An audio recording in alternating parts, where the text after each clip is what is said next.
Kangla Pao thangmi ing tabiriba sing mataramna okjari ngasigi Manipurda phongkhiba tongan-tonganba pausai singdagi lokhatjaba maruoiba paw khara update tawjari. Konsa khulgi village chief yauna mioi manga Kuki Millitant Singna Furaba Mtung Faduna Pukhre hairi. Leimakhong police station gi manung channa leiriba konsa khul da ngarang nungthil khulai paiba masing yamlaba Kuki Millitant Singna changsilaktuna konsa khulgi chairman amadi village chief yauna mioi manga Tamthina Furaba Mtung da Faduna Pukhre thodok aduna maram oiraga maikei anida ungkhatnabagi thodok sing thokre hairi. Thodok asigi matangda konsa khul village ki Kuki singna phongdorakpagi matung innade ngarang numit yungba matung pung 12 minute 10 rom taba matamda masing yamlaba Kuki Militant Singna khul aduda changsilaktuna athingba leina lau uba amadi senggot sagatpagi thabak sing chathai haibagi maralda konsa khulgi village chairman Mr. Adam Marinmai, village chief Mr. Amons Abonmai amadi khunja ahum haibadi Mr. C.H. Paramdin, Mr. A.B.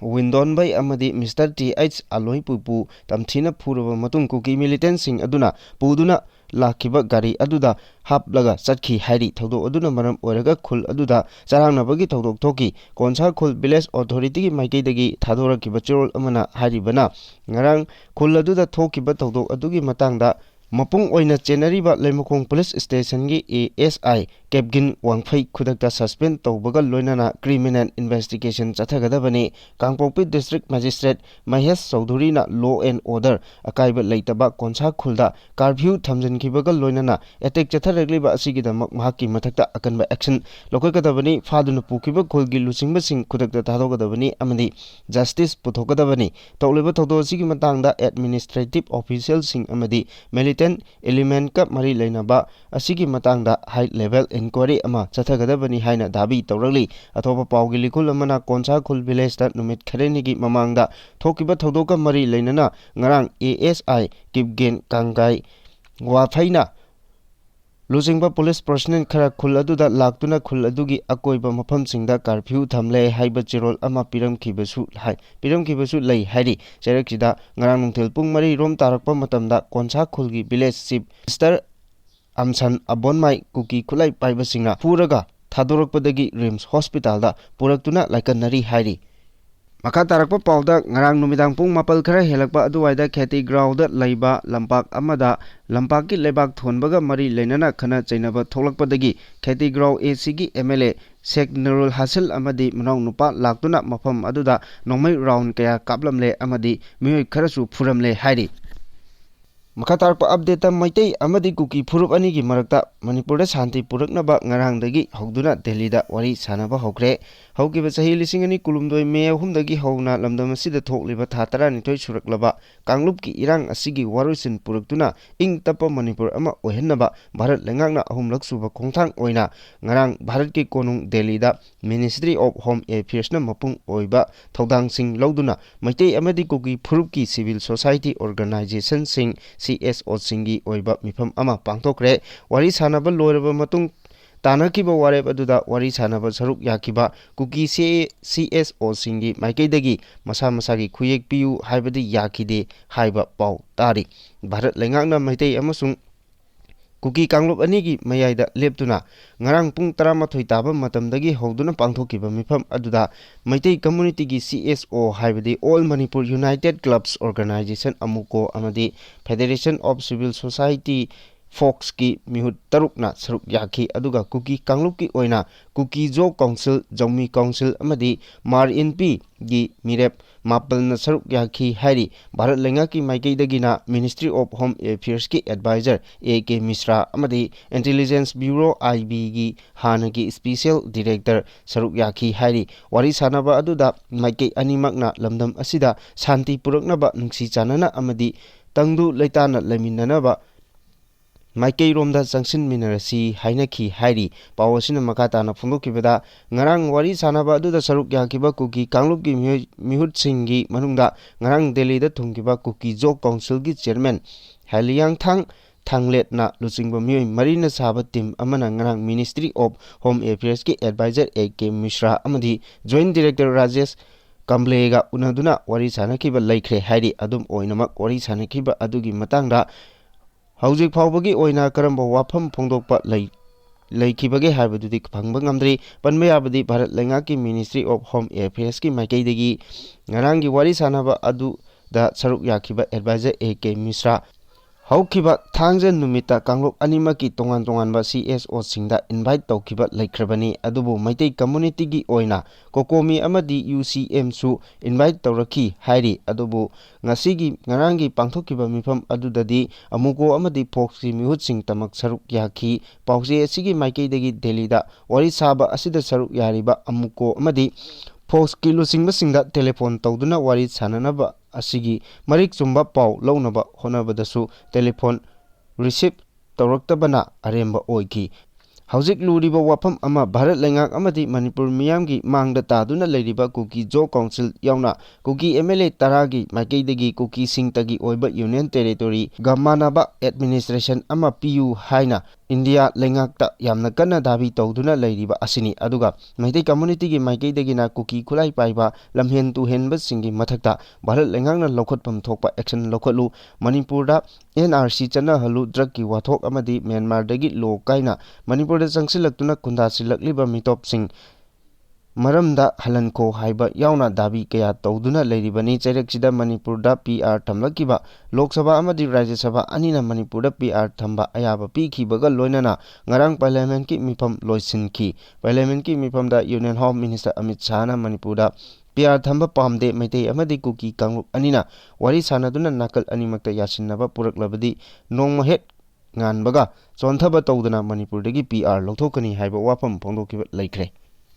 Maka tarakpa pauda Parliament pung 13 chumna debate tawnaraba matung Waqf Amendment Bill pass tawkhre Parliament Irai numit ki nongalamdaida Waqf Amendment Bill 2015 pung 13 chupna Rajya Sabha da debate tawnaraba matung voting tawduna pass tawkhre voting tawnaba aduda bill asigi favor da mioi 119 laiki aduga bill asigi mayoktana member 35 voting tawki hairi bill asigi matangda government hai law asi muslim singi mayokta amend tawba natte amadi law asina waqf ki lanthum sing asi transparent oina thamnabagi amend tawbani aduga opposition na law asina muslim singbu second class citizen da Chingthanabani haina maral siduna bill asigi thoksil amasung manungda yauriba masak sing asi karino haina hangki upper house da bill asigi matangda treasury amadi opposition bench anigi khenaba asi yamna nemna uki aduga lok sabha dadi nakal animakta chauna khenaba uba phangki bill asi lok sabha da haukiba chogol se numita vote 53 margin oiduna pass tawki mamangda waqf board amadi central waqf council asina muslim nataba membersing hapsin bagi close amendment tawnaba DMK gi MP Tirusi Sibhana move tawkiba amend adugi mayokta member chamaga kunmanga na vote piki aduga favor dana member chamaga ngakui gani marifudrani thoi vote piki bill asigi mayokta opposition MP singna upper house ta amuba machugi marks uptuna protest tawki union for minority affairs Kiran Rijiju ahing nongyaida bill asigi matungda khanabagi conclusion remark piraduna hai government asina bill asigi matangda pirakiba opinion sing loina tai opinion sing aduda hana leiriba bill aduda nongna pass tawraba bill ani asigi khenaba asi mayek sengna utli opposition na kanna yetliba wafam waqf amadi central waqf council da muslim nataba sing hapsili haibasi yumpham yaudaba wafamni haina phongdokhi Makatakpa maruiba pawamada Islam lining chatpa singda singnaba Waqf Amendment Bill gi mayokta ngasi kholaw lawgani haina President na phongdoragli Islam lining chatpa Muslim singda sokadaba Waqf Amendment Act pu Lok Sabha amadi Rajya Sabha animakta bill oina pass torokpasi Manipurda leiriba Meitei pangal khudingmakna yaningde bill asigi mayokta we oppose Waqf Amendment Bill 2015 haiba kholaw asi ngasi Jawar Namaz amadi Azhar Namaz ki matung Meitei pangal khudingmakna lawminasi haina All Manipur Meitei pangal clubs organization gi president Hayutur Rahman Yumkhaibamna phongdokre New Chekon da leiba lup asigi mayai loisangda pangthokiba paugi mipam amada Hayatur Rahmanna makata na phongdokibada kumjang lising ani tarahumdoi dagi Waqf Amendment Act asi India gi Muslim singbu ikai khumnaba mangdanaba mawongda semdoklaba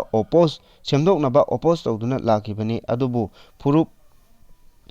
asigi mioi amata tanaramdana ngami haiduna Islam lainingda ka hena sokpa Waqf Amendment Bill isingani kunmari kunmanga Lok Sabha amadi Rajya Sabha da pass tawkhiba asina democracy chatpa schedule oiba India da Muslim singbu akiba ama phawale ethnic kayana khundaba mafam asida furup khudingmakbu ngaklo piraga apunbagi mapangal sagatnaba honabagi mahut ot naiduna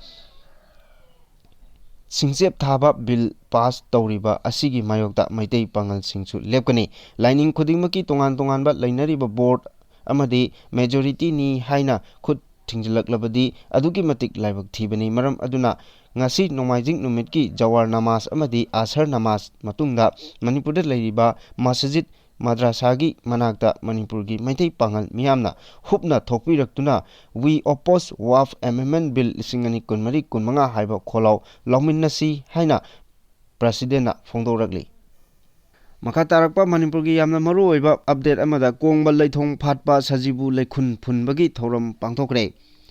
Ngarang ayuk Manipur Pandit Loisangna mahoksadagi chanarakpagum guru ahumgi kaipadraba kongba leithong phatpa sajibu leikhun phunbagi thoram kongpal naurem leikaigi manakta leiba angom pokpa amadi ningthem pokpagi laifamda leibaki yaifanabagi damak irat thawnigal loinana Manipur Pandit Loisangna thoram pangthokre haina Manipur Pandit Loisang maru loisangi chirol amana hairi angom pokpa lai ayuk pung 10 minute yangkai mapalda phangi ningthau pokpa laina ayuk pung 13 da phangi laifam anigi mapamdagi phanglakpa singdi angom pokpa laifamdana yotlei 10 suba kachapi ama phangi 12 subada u kakphai ama phangi 13 subada kachapi ama phangi kha mairamdagina singkhaida makhun macha ama sangna Hutuna chatpa phangi ningthem pokpa laifamdana 3 suba yotleida tharai kopi ama phangi 10 suba yotleida moithapi ama phangi 13 suba yotleida tilai khombi ama phangi lai phangphamda laikrak ahum thokna chetkhairaga leirami foldi yeknaba marei lomba angang nupi tinchu laichuba Lepaki oina sapau lanpau akanbadi laitre phatta haudik kudimak event tau yumjau lairembegi laimangda warak kau thaukau thamnaba thamkhare hari Makatarapa pauda Manipurgi oina khungangi lambi sing semgatnaba lupa karor saniga kunmanga point 15 kaitharakre hari khungangi lambi sing phagat hannabagi pandamda PMGSY 3 gi makhada Union Ministry of Rural Development na Manipur yauna awang nompoki state ahumda center na lupa karor sahum humphumapal point kuntrama toi sanction tawrakre Manipurgi oina lupa karor sani kunmanga point 15 sanction tawrakre hari agency gi pauna hai Manipurgi oina khungangi lambi nifuma thoi apunba kilometer chani marifu point marifu 38 samgatnaba lupa karor chani kunmanga gi sanction tawrakhibani masigi mamangda lambi 53 apunba kilometer chamanga ani point kunmari sangba sangwatnaba center na PMAG ngapigani PMGSY 3 gi makada lupa karor chamari point mari point 72 sanction tawba laikre Mizoram gi oina 7 long span bridge meter chahum humbudra humdoi point nifutaruk sangba thong sagatnabagi damak lupa karor humphumapal point 69 sanction tawrakre hari loinana lambi 13 ki kilometer chamri marphuga 8 point yankai changbagi lambi sing sengwatnaba lupa karor chamanga humphunitoi point humbudra sanction tawrakre Tripura gi oinasu Pradhan Mantri Janata Abhyasi Nia Mahasabhiyan PM Janman gi makhada ministry gi khungang lambi sing semgatnaba lupa karor humudra manga point nifutare sanction tawrakre hari Makatarapa pauda Supreme Court na Gram Panchayat tenor gi issue Manipur High Court ta refer tawkre Supreme Court na ngarang Manipur High Court ta vote kakraba Gram Panchayat ki member sing makhoi gi chahi manga gi tam loikhrabasu makhata na election panthoktrabasu administrative committee natraga administrator gi pham paiba yabagi oithokpa leibra haiba yengadabani haina directive ama pirakhre hairi directive asi Supreme Court ki justice Suryaikan amadi N Kotisor Singhagi bench na hiram asigi matangda legal gi oiba ayaba amasung yadaba sing tha ahum gi manungda meter asigi chap chaba rai ama tagadabani haina directive aduda palli Manipur Panchayati Raj Act 1993 Amendment gi section 12 gi interpretation asida gram panchayat members singi tenor asi wahai asi seize dagi continue da onthokibani amaromda Manipur government asu matam chana panchayat election pangthokpa ngamdana lakibani masina maram oraga administrative amasung legal da chamamnaba thoganduna lakli haina phongdoki Makha tarakpa yamna maru oiba pau amada flyover bridge ki maning thangbada saruk ima laikurembegi mapa aduda uripok tawrangom laikai hajin pamgi maikeida lairiba road median asida masing thingamdana accident thokle flyover asigi lamp post mai ngandre athuba matamda mari leinaba singna semjin binaba pungning singsinjari haina ke ais Tarun Kumar BP uripo apunba lupna phongdorakli कोई housing लेरिबा government की attention अमा कोना draw तौजनिंग से कैनो हाइबा कांदा सिगी फ्लावर मथक्ता लेरिबा स्ट्रीट लैम्प सिंग सी द मयाम सु उबिरमनी अयाम मतमदा सि मई लाक्तबना मार मोर कांदा अदि मनिंग थंग सरुक से फ्लावर खरा जु ngamdar एबा ममांगा मनिंग जे खरा मानद्रेबा अन मसिदेसा गवर्नमेंट अथुबा मतमदा प्रॉपर लाइटिंग सिस्टम अखोय की लेरिबा स्ट्रीट लैम्प सिंग अथुबदि सेमजन बिरो स्ट्रीट लैम्प सिंग मई गालन बिरो अदि सिदा लेरिबा डिवाइडर सिदा अखोय की रिफ्लेक्टर अमा फजना हापीरगा नुंगदांगी मतमदा थौरैबा गाड़ी सिंगसिना अखोय डाइवर्सन जे फजना उननबा मसिमता गाथुबदा पैकेट पियो नत्रगदे मसिदे मिसी मिना सोयदा को यावरानी अदि मनिंग द लेरिबा गेट असंग ममा पालिसे असि प्रा स्लैंटिंग ओरे मनिंग ऑफ द ngamdare एबोजे